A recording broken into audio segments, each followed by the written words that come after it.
American 2938, clear the line, one left. Utah is referred to as the Wild West for adoption. Utah adoption reform advocates are raising concerns about what they say is a growing problem. There's an increase in women being recruited from states outside of Utah and who are flown to Utah for the sole purpose of placing a child for adoption. Even pre-boarding passengers needing additional time or assistance. They say Utah has become a destination for what some close to the issue are calling adoption tourism. The women will be brought in from Louisiana, South Carolina, Tennessee, Florida, California. But they're not necessarily placing these children with Utah families. Thank you. Some adoption agencies, they say, are recruiting vulnerable pregnant women to the state with promises of housing, help with medical expenses, and sometimes even cash payments.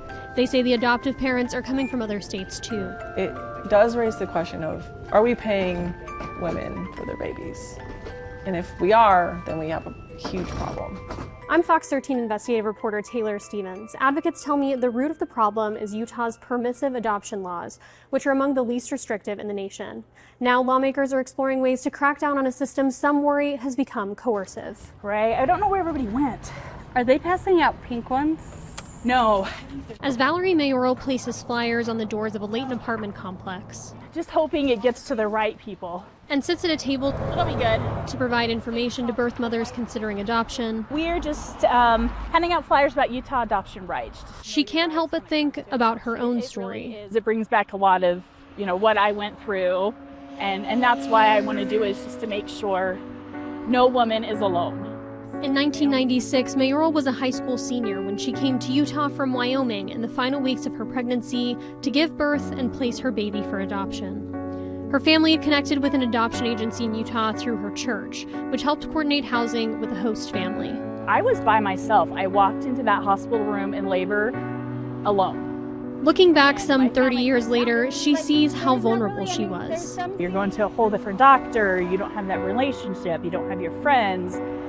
You're living with somebody you don't even like. You have to trust everybody. Mayoral now volunteers with Utah Adoption Rights, a group working to draw attention to so-called adoption tourism in Utah. Go team! Okay. She and other volunteers met recently at an apartment complex that they've heard adoption agencies use to house out-of-state birth mothers.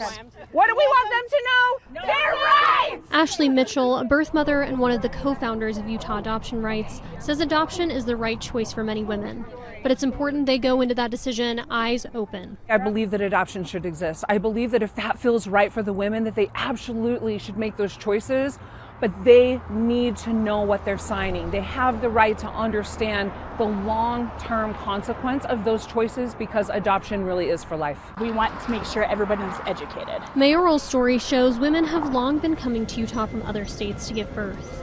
The Salt Lake City airport is smoke-free. But within, I'd say, the past 2 or 3 decades is really when we've seen an increase in the number of these types of adoption. Tara Romney Barber works for the Children's Services Society of Utah, an adoption agency that does not recruit out-of-state women. But she and other adoption reform advocates are concerned about the practice and what they think's causing it. Our laws that are really permissive around adoption can also create a climate that makes it really ripe for fraud, coercion, and some of the negative things. The root cause is lax laws in Utah. Kelsey Vandervliet Ranyard is a birth mother who works nationally on adoption issues and is a co-founder of Utah Adoption Rights. Utah adoption currently has the worst reputation in the United States. There are other states that also have bad reputations. They don't even come close. Before a pregnant mother ends up in Utah for an adoption, advocates say her journey will probably begin on Google. Top searches where we find these agencies popping up in: give baby up for adoption, get paid for adoption, pregnant need help with adoption, pregnant need housing. So they click on the ad, they fill out a contact form, and it feels almost immediate when you're going to get a call, a text, an email. from one of the workers at the agency.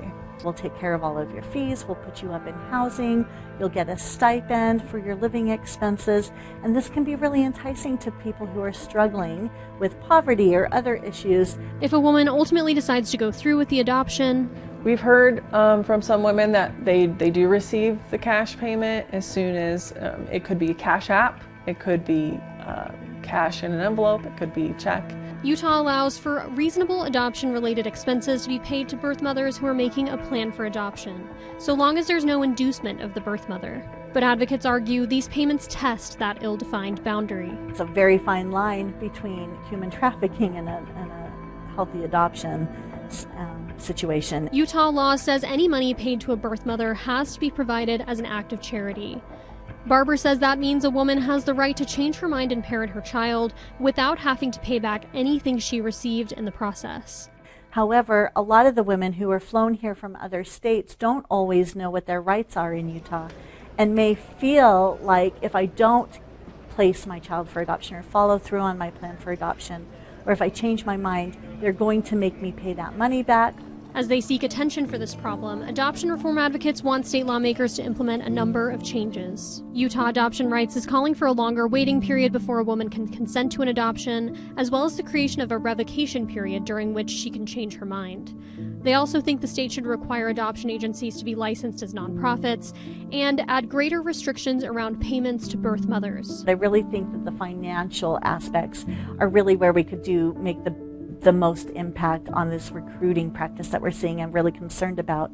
Nothing's off the table right now. Representative Katie Hall brought the issue of adoption tourism before the Utah legislature earlier this summer.